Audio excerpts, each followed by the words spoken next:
Hello students, question number 17 है। Question number जो 17 है उसमें हमें रिलेशन फाइंड करना है किसके बीच में, ए और बी के बीच में। इसमें गिवन है कि जो एफ है, यहाँ पे जो फंक्शन गिवन है एफ, वो कंटिन्यूस है। ठीक है, किस पॉइंट पे x = 3 पे ये फंक्शन कंटिन्यूस है, तो ए और बी के बीच में क्या रिलेशन हो सकता है वो हमें बताना है। कंटिन्यूस का मतलब है बेटा लेफ्ट हैंड लिमिट इक्वल होगी राइट हैंड लिमिट के, और ये इक्वल होगा f(3) की। ठीक है, तो इस केस में अब देखो हमें ये कंप्लीट करने की जरूरत नहीं है। लेफ्ट हैंड राइट हैंड और f(3) निकालने की जरूरत नहीं है। इसमें f(3) हम निकालेंगे, इन दो में से कोई एक चीज़ निकालेंगे, या तो लेफ्ट हैंड या फिर राइट हैंड। अब कैसे पता चले कि कौन सी वैल्यू निकाले, लेफ्ट हैंड या राइट हैंड? वैसे अगर आप चाहो तो तीनों चीज़ निकाल सकते हो, लेफ्ट हैंड भी राइट हैंड भी f(3) भी।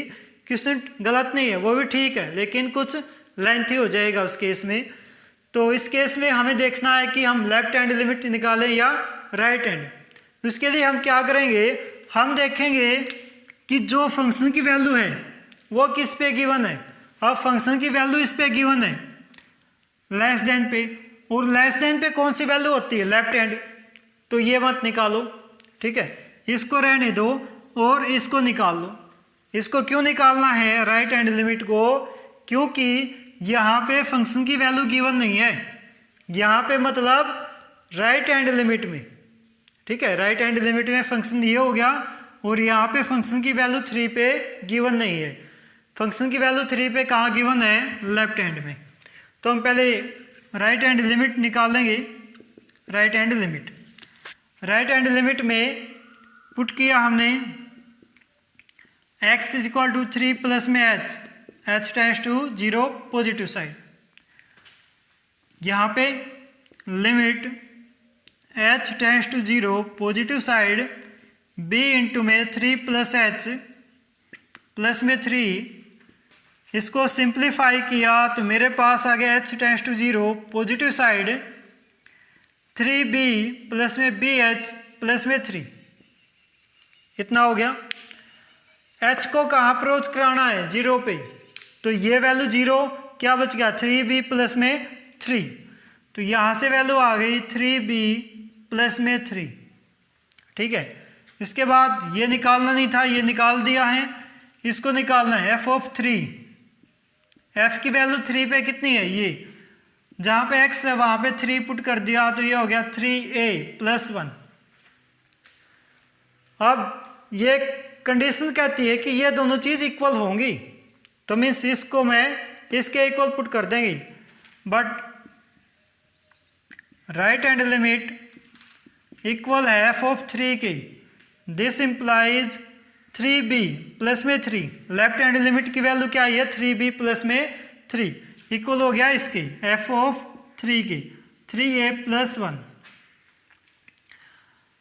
ये कंप्लीट प्लस का है तो इस साइड में आगे माइनस का, 3b माइनस का 3a प्लस में 3 माइनस का 1 = 0, तो ये आ गया 3b माइनस का 3a प्लस में 2 = 0। ये रिलेशन आ गया। अब इसको हम किसी भी टाइप से लिख सकते हैं। इसी चीज़ को मैं लिख सकता हूँ 3a = 3b प्लस का 2, या फिर और में इसी चीज़ को लिख सकते हैं a = 1/3 3b प्लस में 2। ठीक है, या फिर यहाँ से सिंपल b की वैल्यू निकाल के मैं रख दूँ। ठीक है, और में और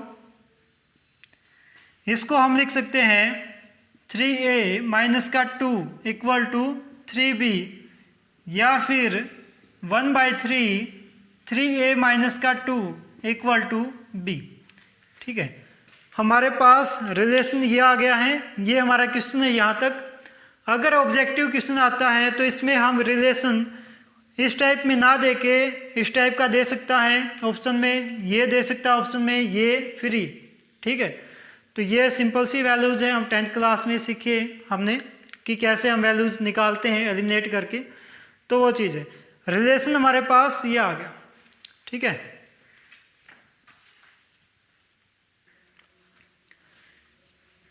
क्वेश्चन नंबर 18 है स्टूडेंट्स, इसमें हमारे पास लैम्डा गिवन है फंक्शन में, तो हमें लैम्डा की वैल्यू फाइंड करनी है। गिवन है मुझे कि at x is equal to 0, अगर x 0 के इक्वल है ना तो फंक्शन क्या है, कंटिन्यूस है। ये बात गिवन है, इस बात का यूज करके मुझे लैम्डा की वैल्यू निकालनी है। तो f इज कंटिन्यूस, गिवन है f कंटिन्यूस है कहाँ पे, x इक्वल टू 0।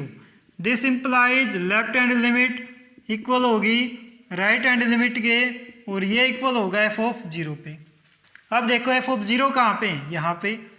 ये कौन सी है, राइट हैंड लिमिट, तो हम राइट हैंड लिमिट निकालेंगे और f ऑफ 0 की वैल्यू, राइट हैंड लिमिट निकालो।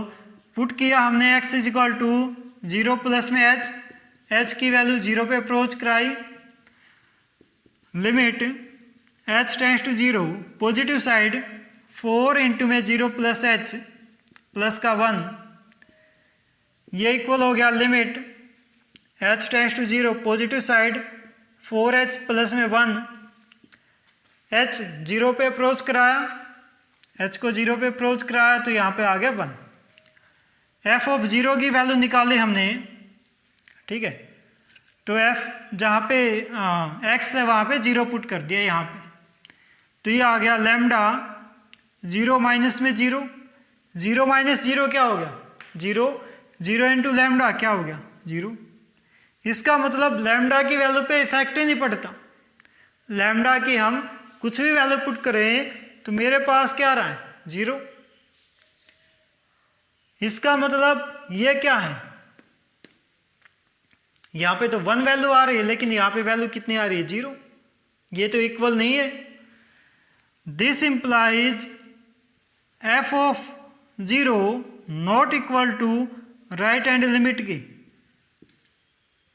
ये तो इक्वल नहीं है, लेकिन इन्होंने जो दे रखा है कि f कंटिन्यूस है 0 पे, इसका मतलब इन्होंने जो बात दी है वो क्या है, गलत है।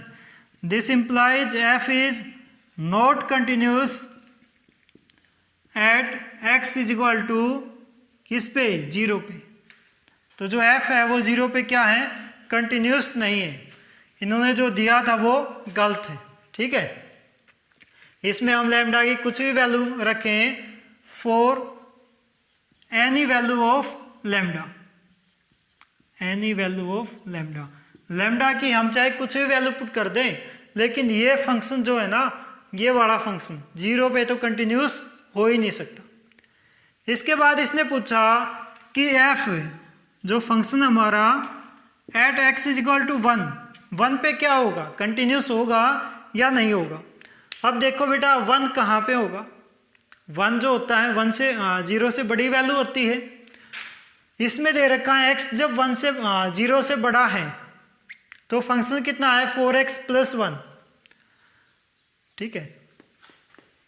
जब x 0 से बड़ा है तो फंक्शन कितना है, 4x प्लस में 1, और 1 पे वैल्यू ब्रेक तो होगी नहीं, क्योंकि इससे बड़ी वैल्यू कितनी है, 1/2 भी है, 3/2 भी है, 5/2 भी, जितनी वैल्यूज हैं सभी पे सेम वैल्यू है 4x प्लस 1। और डिसकंटिन्यूस कहाँ पे होता है, जहाँ पे फंक्शन ब्रेक हो, पॉलिनोमियल्स में। लेकिन यहाँ पे तो सिंपल पॉलिनोमियल है। जब भी सिंपल पॉलिनोमियल होगा और उस पॉलिनोमियल पे फंक्शन ब्रेक नहीं होता तो फंक्शन क्या हो जाएगा, continuous. But at x is equal to 1 f is a polynomial, f is a polynomial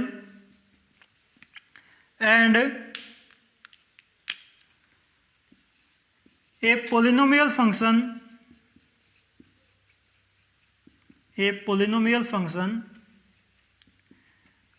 is continuous on its domain।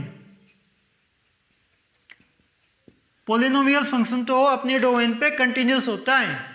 इसका मतलब क्या है मेरे पास, this implies f is continuous at x equal to 1। f जो है 1 पे क्या आ जाएगा, कंटिन्यूस आ जाएगा, और यहाँ पे भी लैम्डा की वैल्यू से कोई इफेक्ट नहीं पड़ेगा, ठीक है।